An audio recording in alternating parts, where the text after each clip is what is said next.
Še smo tu na prvem finalnem večeru izbora pesmi Eurovizije, torej pred seboj imamo še 7 tekmovalnih pesmi plus Nemčija in pa lansko lepa zmagovalka, torej Švedska, dve od velikih 6, ki se letos prvič predstavljajo takole v živo na velikem evrovizijskem odru že v polfinalnem večeru.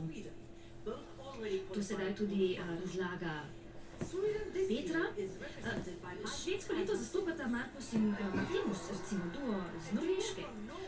Precej nenavadno boste rekli, ni prvič, da umetniki iz drugih držav, recimo eno od udeleženk, videli smo Gino G, ki je tekmovala za Združeno kraljestvo, rojena v Avstraliji, Celine Dion seveda, ki je tekmovala za Švico, rojena v Kanadi, in seveda Loreen, ki je tekmovala za Švedsko in je rojena, prihaja iz vesolja, izvenserijska je.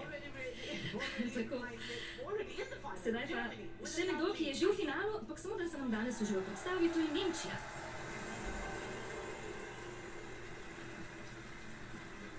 Ja, Nemčija je uradno sodelovala na vseh tekmovanjih za pesem Eurovizije od njenega začetka leta 1956. Prvič je zmagala na tem tekmovanju leta 1982 z Nicole, tule pa že Lena, druga nemška zmaga leta 2010, torej 28 let kasneje. Letos pa Nemčijo zastopa Izak, svojo glasbeno pot je začel kot ulični glasbenik, že pri 12 letih, igra več inštrumentov, kitaro, klavir, ukulele, bobni, jaz nekaj, kaj s temi ukulelami, nemški glasbeniki imajo zelo radi na Euroviziji, tudi Stefan Raab, mojster ukulele. Naslov nemške pesmi pa Always on the Run, vedno na begu, Izak.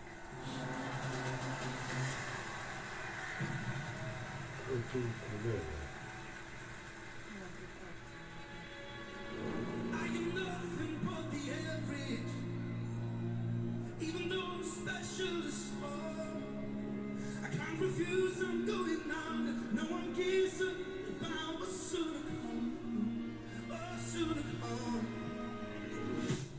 I know I'm blessed with the privilege of doing anything I want, but I don't feel like getting stronger. In my mind, it's just a dream that can't be worn.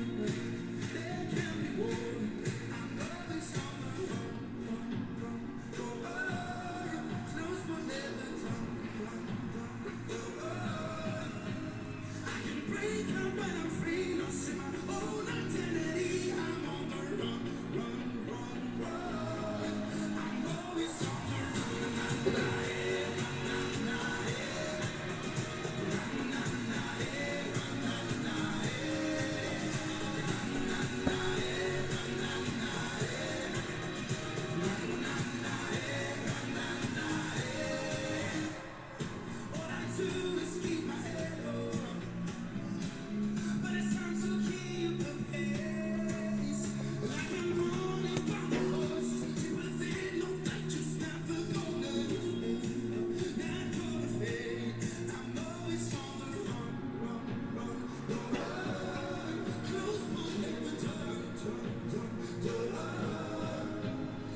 Torej Nemčija, ki bo že nastopila tudi v